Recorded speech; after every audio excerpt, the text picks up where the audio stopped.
Trata-se da apelação civil 10.03.948.83/2019.401.3400, item 32, sinopse número 1, apelantes, Conselho Federal de Medicina, Sociedade Brasileira de Dermatologia e outros, apelado, Conselho Federal de Odontologia.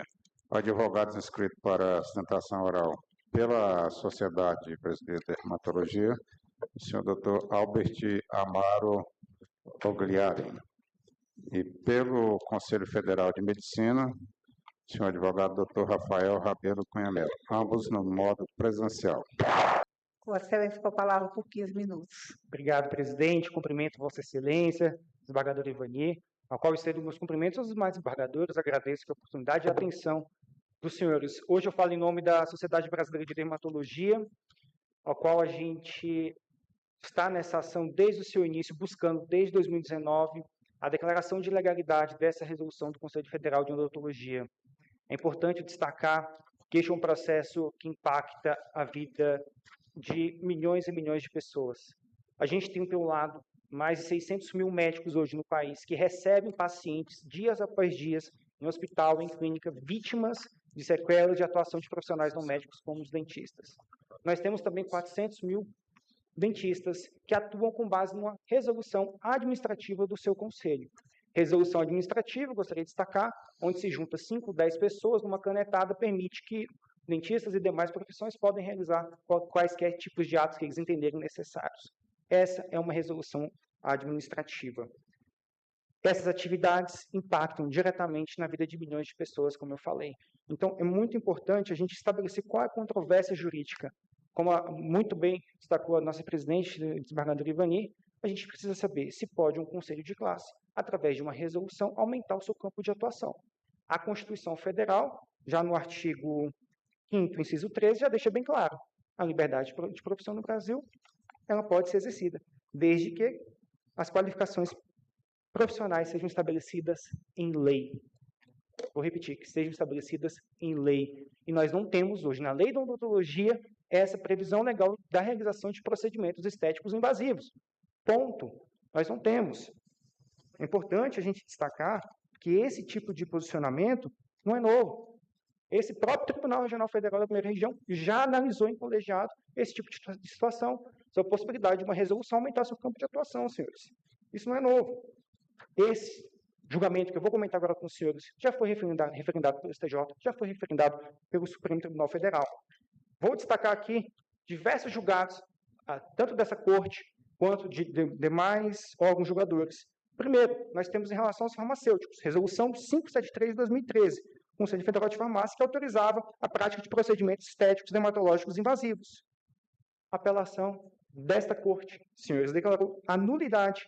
Supremo Tribunal Federal, ao julgar o recurso extraordinário em agravo para tentar derrubar a decisão desta corte, relatoria do ministro Gilmar Mendes, número 1.431.376 do DF, manteve a decisão dessa corte para declarar a nulidade dessa resolução dos farmacêuticos que permitiam eles realizar procedimentos estéticos sobre o mesmo argumento que o Conselho Federal de Medicina já muito bem colocou e que o voto divergente trouxe.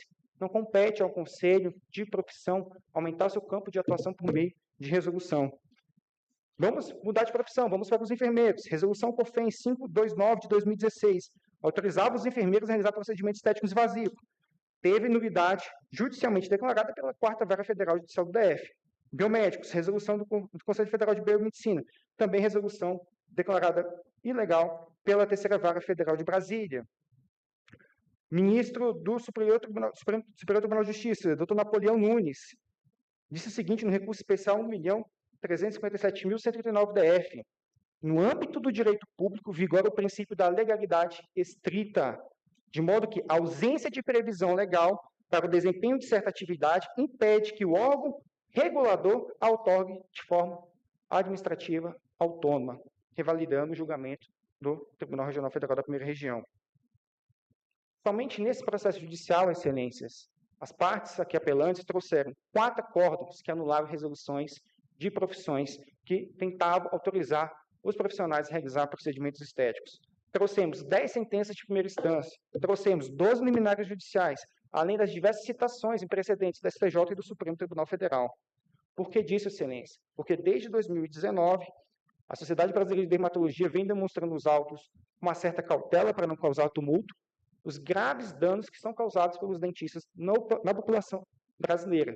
Nós temos dossiês e quase que mensalmente mais casos a gente junta para demonstrar que a atuação de pessoas não qualificadas, tanto tecnicamente quanto legalmente, tem causado um prejuízo sério na população. Sério. E aqui eu peço a devida vênia para fazer uma menção especial na minha sustentação oral, porque ontem, dia 18 de agosto de 2026, o empresário João Vitor Batista, conforme noticiado pela imprensa nacional, faleceu lá no Ceará, porque estava numa clínica de procedimento estético de uma cirurgiã dentista, fazendo lift facial. Ele fez o procedimento com ela, veio a falecer, ontem a imprensa noticiou. Esse é mais um caso que não é isolado, Excelência. Não é isolado. Por que que o legislador, como já bem comentado na lei do ato médico, colocou como ato privativo a realização de procedimentos estéticos invasivos como ato privativo do médico? Na medicina, senhores, são 6 anos de formação, mais 3 anos aqui na dermatologia de residência. Senhores, uma residência são 2.800 horas anuais. São quase 10 mil horas para o médico se chamar dermatologista para fazer um procedimento estético invasivo. Qual que é a grande discussão que nós temos hoje com a sociedade brasileira nos tribunais, com o Ministério Público principalmente? Perda de uma chance. O cidadão brasileiro está perdendo a chance de ter uma consulta médica, independente se é com um dermatologista, se é com um cirurgião plástico, uma consulta médica para ser atendido por um cirurgião dentista, como muito bem falado, faz um curso de 50 horas e vai realizar procedimentos estéticos invasivos, senhores. É essa perda de uma chance que a gente está em discussão aqui. É por isso que eu falei no início da minha fala que milhões de brasileiros estão sendo lesados por isso. Porque a gente está privando a população de um atendimento médico qualificado, porque quando o paciente chega no médico dermatologista querendo fazer um procedimento estético, o médico precisa avaliar se esse paciente tem condições, senhores, de fazer um procedimento. Ele vai fazer uma consulta médica. Então, quando a gente priva a população brasileira do atendimento médico, a gente coloca em risco. E acontece o que aconteceu ontem, onde um brasileiro, mais um brasileiro, sofreu na mão de um profissional não médico. E aqui, gostaria de destacar, peço total licença aos nobres julgadores, o voto divergente da desembargadora Mauro. Foi uma aula para a gente. Para nós, advogados especialistas, nessa área que atuamos exclusivamente nisso, para a gente foi uma aula. Porque o que a desembargadora fez? Ela pegou a lei da odontologia, que sim, é da década de 60, sim, é antiga, mas está válida, e é uma lei, precisa ser seguida. Ela destrinchou, vírgula por vírgula, e qual foi a conclusão dela? Não há autorização legal na lei da odontologia para a realização de procedimentos estéticos invasivos. Simplesmente não há. E aí, a desembargadora traz para a gente, porque eu agradeço muito ela trouxe, senhores, a jurisprudência do Supremo Tribunal Federal de 2011 a fevereiro de 2026, em que demonstra, desde 2011, o Supremo Tribunal Federal falando que não pode um conselho de classe aumentar a atuação da sua categoria por meio de resolução. E aqui eu cito o julgamento do ministro Flávio Dino, onde ele diz, abre aspas, os conselhos não possuem competência legislativa.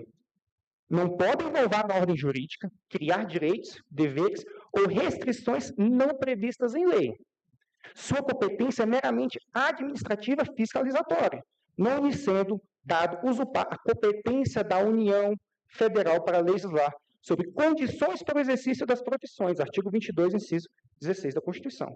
Tampouco elastecer por via infralegal competências privativas de outras categorias, fecho aspas. Esse julgamento, de fevereiro agora do Supremo, do ministro Flávio Dino, ele só segue uma jurisprudência do STJ que essa casa, como mencionei, já vem seguindo em outras profissões. Esse tema dessa resolução não é novo, diversas resoluções já foram declaradas ilegais por essa casa, por vários juízes no país, e nós rogamos a máxima vênia para prevalecimento do voto de divergência da eminente desembargadora, para provimento da apelação da Sociedade Brasileira de Pediatria e do Conselho Federal de Medicina. Era isso, Excelência, obrigado, fico à disposição dos senhores. Obrigado. Desembargador Ítalo, como vota Vossa Excelência? Senhor presidente, essa é uma questão que realmente divide, né? Eu tenho, em relação a esse tipo de questão, senhor presidente, uma visão muito estrita da lei. E a norma me parece muito clara, quando no artigo 5º, inciso 13, escreve que é livre o exercício de qualquer trabalho, ofício ou profissão, atendidas as qualificações profissionais que a lei estabelecer. E, segundo eu pude depreender, a lei não prevê esse tipo de atividade para os odontólogos. De sorte que me parece que ele é vedado a odontologia. E aí eu vou invocar realmente esse precedente que o nobre advogado trouxe ao final da tribuna, em que Sua Excelência menciona precedente do eminente ministro Flávio Dino. Por quê? Isso sim, isso é uma fonte de conflito, de litígio, porque o papel do conselho não é inovar em resoluções, é simplesmente disciplinar a aplicação da lei ao caso concreto. Poder-se eventualmente, né, mencionar, não, a lei que regula a questão relativa à odontologia, às atividades dos odontólogos, remonta à década de 60. De fato, remonta à década de 60. Carece de uma atualização? Carece. Mas não cabe aos conselhos essa parte. Não cabe ao conselho exercer como se fosse órgão de legislação. Porque órgão de legislação ele não é. E é conveniente, inclusive, senhor presidente, que essas normas, sobretudo nessas áreas de saúde, saúde pública, medicina sanitária, nos vários ramos de medicina, nesse início do século XXI, em que se percebe tanta evolução científica, que o Congresso Nacional possa estar a par e passo dessas inovações para fazer cumprir efetivamente o que prescreve o artigo 5º, inciso 13 da Constituição. Congresso Nacional, sim, porque o artigo 22 e 16 diz que isso é atribuição do Congresso da União, compete à União legislar. Por isso, senhora presidente, é que eu vou pedir as mais respeitosas vênias a quem pense diferente, mas eu vou acompanhar o voto da desembargadora Maura Taia. E eu faço sem a menor sombra de dúvida, porque não há previsão legal. E sem previsão legal, na forma do artigo 5º, inciso 13, não é possível. Por isso eu peço licença, mais uma vez, para acompanhar a desembargadora Maura Taia. Desembargadora Gilda, como vota Vossa Excelência? Obrigada, presidente. Eu também parabenizo os advogados que muito bem defenderam as suas causas na tribuna, mas eu vou acompanhar, senhora presidente, a desembargadora Maura, com os esclarecimentos já feitos pelo desembargador Ítalo, e dizer que realmente o Conselho Federal de Odontologia, ele encontra, de dermatologia, né? Aliás, de odontologia, ele encontra o poder regulamentar dele está restrito à lei. Ele pode, como disse o doutor Ítalo, regulamentar o que a lei diz, mas ele não pode ir além da lei, né? Porque todos nós, de acordo com o artigo 5º da Constituição Federal, inciso 13, somos obrigados a fazer ou deixar de fazer alguma coisa em virtude da lei. Então, acho que nós temos até a questão dessas práticas. Hoje, nós estamos vendo dentistas fazendo isso, várias coisas, e é uma falta de segurança da própria população, né? E é um risco que se corre, né? Então, eu também vou acompanhar o voto da desembargadora Maura Taia. Eu tive a oportunidade de ouvir o duplo voto da desembargadora Maura na 8ª turma, e agora acrescentado pela exposição dos 2 ilustres advogados, complementado com a fundamentação do voto do desembargador Ítalo Fioravante e a desembargadora Gilda, que só me enriqueceram com as colocações de todos. De forma que eu proclamo o resultado. A turma, por maioria, deu provimento. A 8ª turma, na sua composição ampliada por maioria, deu provimento às apelações, lavrará o acordo a desembargadora Maura Maia.